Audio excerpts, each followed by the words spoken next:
Comment Magnus Carlsen est-il devenu le deuxième grand maître le plus précoce de l'histoire des échecs à l'âge de seulement 13 ans? Dans cette vidéo, on va regarder ce qui est peut-être la plus impressionnante de cette partie, qui est directement participé à l'obtention de sa troisième norme de grand maître et d'être, en tout cas au moment des faits, le plus jeune grand maître vivant sur la planète. On est à la ronde 4 de l'Open de Dubaï, Magnus a les blancs et il affronte le grand maître Yevgeny Yurevich Vladimirov, adversaire classé à 2621 elo.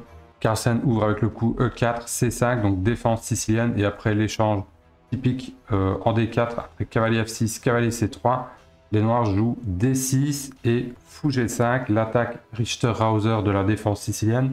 Donc ce coup fou G5, il laisse moins de possibilités aux noirs, et il interdit plus ou moins les coups G6 et E5. Par exemple sur G6, les blancs pourraient capturer le cavalier en F6, et vous voyez que la structure de pion des noirs n'est pas terrible, on a une grosse faiblesse sur la case D6. Et même chose sur E5, ici les blancs joueraient ou prend cavalier. Et là les noirs ont plus ou moins deux possibilités, en fait, soit ils jouent dame pro F6, mais alors il y a cavalier B5 qui menace la fourchette en C7. Et si vous revenez en D8, on joue cavalier D5, vous voyez que de toute façon, le cavalier va arriver sur la case C7. Donc les noirs ont déjà partie perdante ici. Et si vous prenez du pion, on peut alors jouer cavalier F5. On peut poster le cavalier F5. Et sur fou prend cavalier, qui est le coup normal dans la position pour un peu dégager le centre. Pion prend E4. Et mettons que vous jouez cavalier D4 avec les noirs. Ici, les blancs ont une tactique très très forte. Je vous laisse mettre la vidéo sur pause si vous ne la connaissez pas. Ok, ici, les blancs peuvent jouer l'incroyable dame prend cavalier. Et après pion prend, on joue fou B5, échec. Et en fait, les noirs sont obligés de rendre la dame en D7, puisque si vous jouez roi E7, il y a cavalier D5, échec et mat, au 12e coup de la partie.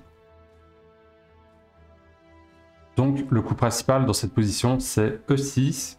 Et les blancs vont suivre par dame D2. Donc, c'est vraiment un coup standard qui va préparer le grand roc. A6. Grand roc et fou D7. Dans cette position, le coup principal pour les blancs, c'est de jouer F4, mais Carlsen va choisir un autre système. Il joue F3, tour C8, donc les noirs mobilisent leur tour sur la seule colonne ouverte, et fou E3. Alors au départ, je me suis dit, tiens, c'est assez curieux ce va-et-vient du fou, en fait, mais fou E3, c'est tout simplement pour laisser libre passage au pion G qui va venir embêter en fait le cavalier F6, après G4, G5. Cavalier E5, G4 comme prévu, H6, donc ça c'est vraiment le coup classique pour ralentir G5, mais Carlsen joue H4 et B5. Donc les blancs veulent pousser G5 comme je vous l'ai dit, et les noirs de leur côté ont du contre-jeu à l'aile dame, notamment par le coup B5, B4 qui est vraiment thématique dans la Hauser. Ils vont peut-être pouvoir jouer dame A5 ou des coups comme A5. La tour est bien positionnée, on aimerait bien idéalement pousser le pion ici pour libérer l'action du fou. Et vous allez voir que le début de milieu de jeu est très loin d'être simple pour les blancs. Coup D3 et B4, donc un coup très important comme je vous le disais. Avant de se libérer au centre par le coup D5, les noirs dévient en fait le cavalier ici en C3 qui est protecteur de la case D5 sur une moins bonne case. Donc cavalier E2 est joué. Et maintenant D5, donc le coup libérateur. Et je vous ai mis un peu toutes les flèches de ce que je vous ai expliqué juste avant. Et après pion prend D5, cavalier prend D5, on peut dire que les noirs ont sans doute égalisé ici. Vous voyez que les deux cavaliers exercent une pression vraiment désagréable sur le centre blanc. Ils contrôlent vraiment toutes les cases importantes. Et en plus de ça, les noirs ont toujours du jeu sur la colonne C et à l'aile dame. Cavalier F4. Dame A5 menace tout simplement dame prend A2 et amène la dame du côté du roi blanc. Roi B1 est forcé. Et cavalier prend F3. Les noirs viennent de s'emparer d'un pion. Là, les blancs sont vraiment sous pression. Il n'y a qu'un seul bon coup pour se défendre. Et si vous vous demandez pourquoi on ne récupère pas simplement le cavalier en F3, ce serait une erreur, tout simplement parce qu'on peut jouer cavalier C3, échec. Et maintenant, qu'est-ce que vous faites avec les blancs? Si vous jouez roi 1, vous allez vous faire mater par dame prend A2. Si vous jouez roi C1, on va jouer cavalier prend A2, échec. Et après roi B1, on revient dans la même position après cavalier C3. En mieux pour les noirs, vu qu'il n'y a plus le pion A est manquant. Donc après cavalier C3, vous devez accepter ce cavalier. Pion prend C3, pion prend C3, et vous voyez que les noirs ont une attaque dévastatrice sur la colonne B. la dame est attaquée, donc dame C1, quoi d'autre. Tour B8 échec, et après roi fou A3, vous voyez que la dame blanche n'a plus de 15, elle est piégée, et l'attaque continue pour les noirs en fait, donc la partie est complètement perdante ici.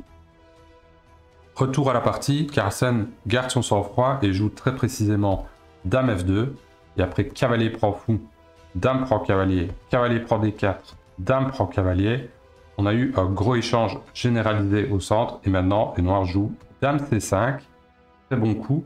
Les noirs veulent échanger les dames avec leurs pions supplémentaires, ils ont la paire de fous, et surtout, ils ont un roi qui est en plein centre de l'échiquier, qui serait beaucoup moins en danger une fois que les dames seraient échangées. Carlsen refuse l'échange et joue dame E4, dame C6. Alors, juste une chose, dans cette position, Vladimirov a écrit dans New in Chess qu'il n'a pas joué le naturel fou C6, car il avait, je cite, un sentiment de malaise à propos de ce coup. Et en fait, plus tard, Carlsen a montré la variation qu'il avait prévue sur fou C6. Il aurait joué dame E2, et ici, vous ne pouvez pas capturer la tour en H1, puisque là, les blancs peuvent jouer cavalier prend E6, sacrifice, et vous ne pouvez évidemment pas prendre ce cavalier, ce qui aurait dame prend échec, et ici les noirs vont se faire mater immédiatement. Par exemple dame E7, fou G6 et mat, fou E7, fou G6, roi F8, dame F7 et mat également. Donc on ne peut pas prendre ce cavalier, et sur dame E7, Carlsen avait quand même calculé fou F5, vraiment magnifique.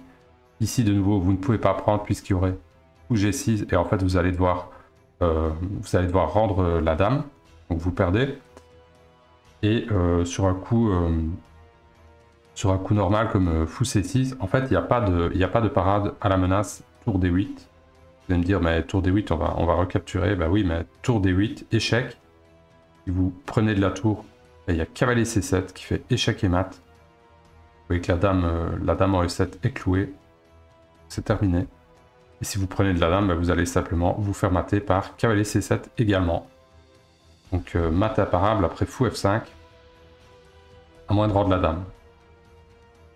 Donc fou C6, c'était le bon coup, mais il faut pas être gourmand et il faut pas capturer la tour ici en H1, donc en partie c'est pas forcément évident à voir.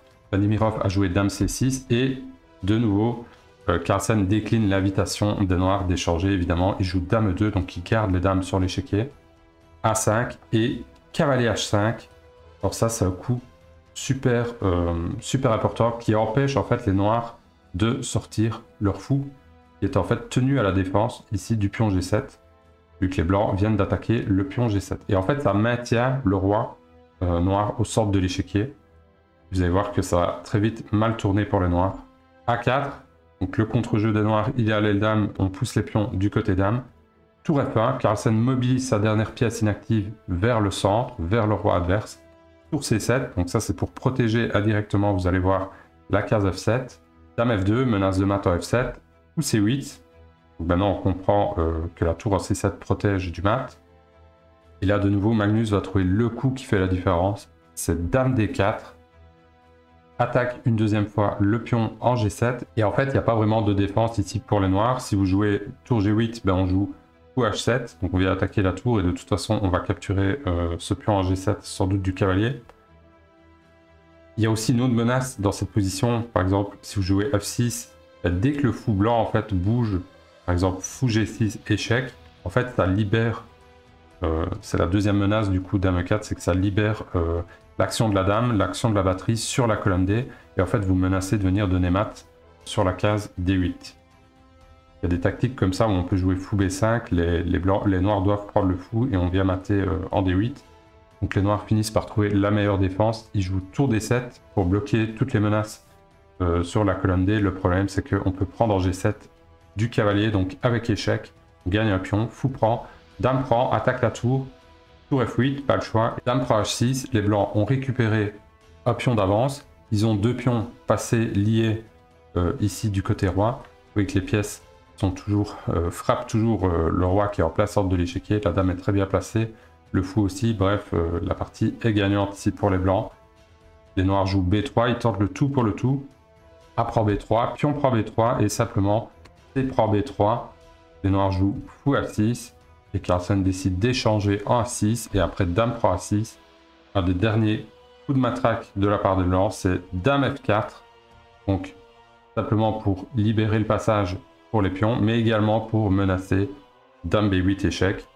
Tour A7, donc voilà, les noirs tentent une dernière contre-attaque en vain. Dame B8 échec, roi F7, Dame B4 échec. Et là, vous voyez vraiment que le roi noir est presque dans un réseau de maths.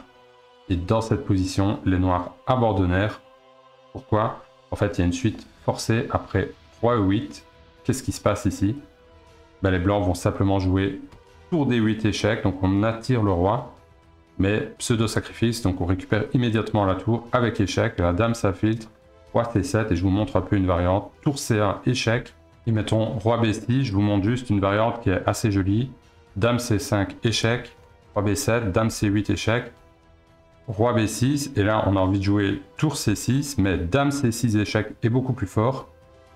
Puisqu'après roi bouge, tour échec, roi B4. Là on se dit, ok, les noirs vont peut-être survivre, mais en fait pas du tout. Il y a tour B5, échec, et après dame prend, dame C3 et échec et mat. Un joli mat en queue de pique, comme on le dit, vous voyez. Très belle partie de Carlsen. Voilà, j'espère que cette partie vous a plu. Quant à moi, je vous dis à bientôt pour une prochaine vidéo. Salut, salut.